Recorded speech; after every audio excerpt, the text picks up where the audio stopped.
World News in 5. News and developments making headlines around the world in 5 minutes. World News in 5. Here on Radyo Pilipinas Worldwide.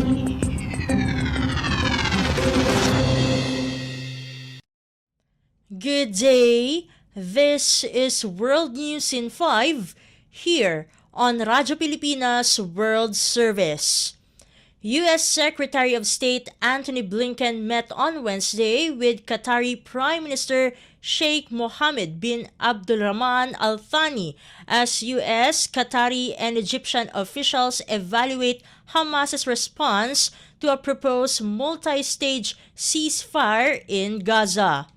White House National Security Communications Advisor John Kirby told reporters that Hamas delivered its response to Qatar and Egypt on Tuesday and that the United States assumes the response has the approval of the top Hamas leader in Gaza, Yahya Sinwar. However, Kirby declined to give much detail, citing the risk of upsetting the negotiation process. Meanwhile, Hamas and the smaller Islamic Jihad militant group stated that they are ready to deal positively to arrive at an agreement prioritizing a complete stop to the war. It is noted that there are still potential points of contention, including the Hamas demand that Israel withdraw its forces from Gaza and Israel's stated commitment to its goal of defeating Hamas and ensuring the militant group cannot launch any future attacks on Israel. World News in 5. Here on Radyo Pilipinas Worldwide. In other news overseas, Israel and Hamas have been accused of committing a litany of war crimes and human rights abuses since October 7 of last year in a new independent report to the United Nations Human Rights Council. The accusations compiled by investigators from the UN's Commission of Inquiry accused both sides of war crimes for mounting attacks against civilian populations and murder or willful killings. The report, which covers the period up to the end of 2023, specifically accused Israel of crimes against humanity for torture, extermination, and gender persecution targeting Palestinian men and boys. Israel rejected the report's findings and accused the Commission of pursuing a narrow-led political agenda against it.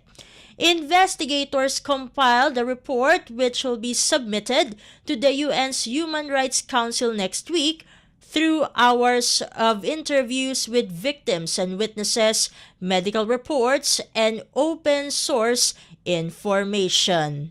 World News in 5. Here on Radyo Pilipinas Worldwide.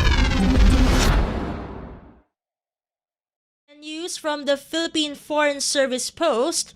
The Philippine Embassy in Kuala Lumpur, in collaboration with the National Commission for Culture and the Arts or NCCA, successfully inaugurated Centro Rizal Kuala Lumpur last month.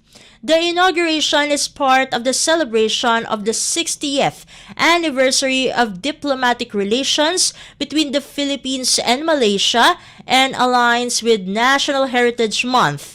Under the leadership of Ambassador Maria Angela Ponce, the inauguration marks a significant milestone for Philippine cultural diplomacy. The event was witnessed by Foreign Affairs Assistant Secretary for Cultural Diplomacy Celia Ana M. Feria, Malaysian chairperson of the Institute of Strategic and International Studies Datuk Professor Dr. Maud Faiz Abdullah, Undersecretary for Southeast Asia Division of the Ministry of Foreign Affairs Dato Akmal Che Mutafa, and NCCA Youth and Centro Rizal Ambassador Josh Cullen Santos of Boy Group SB19. The embassy extended its gratitude for their inspiring remarks during the event, as well as to Philippine Chairperson of the National Commission for Culture and the Arts Victorino Mapa Manalo for his unwavering support to ensure a successful establishment of the Centro. Members of the Diplomatic Corps, students, Malaysians, and members of the Filipino community graced the event. In her remarks, Ambassador Ponce noted that the Centro Rizal in Kuala Lumpur completes the network of Centros Rizal in ASEAN capital cities. She also highlighted how in 1995, then Deputy Prime Minister Anwar praised Rizal for inspiring the Asian Renaissance, stressing the significance of commemorating Dr. Rizal globally to understand and appreciate his many contributions and to inspire a new awakening in Asia. The opening of Centro Rizal or SR serves as a balangay that provides a platform for learning to enhance appreciation and understanding of Filipino language and culture, foster connections, and engage communities of Filipinos overseas. World News in 5. Here on Radyo Pilipinas Worldwide. And that concludes today's edition of World News in 5. For Radyo Pilipinas World Service, this has been Steph Vicente. Good day and stay safe, everyone.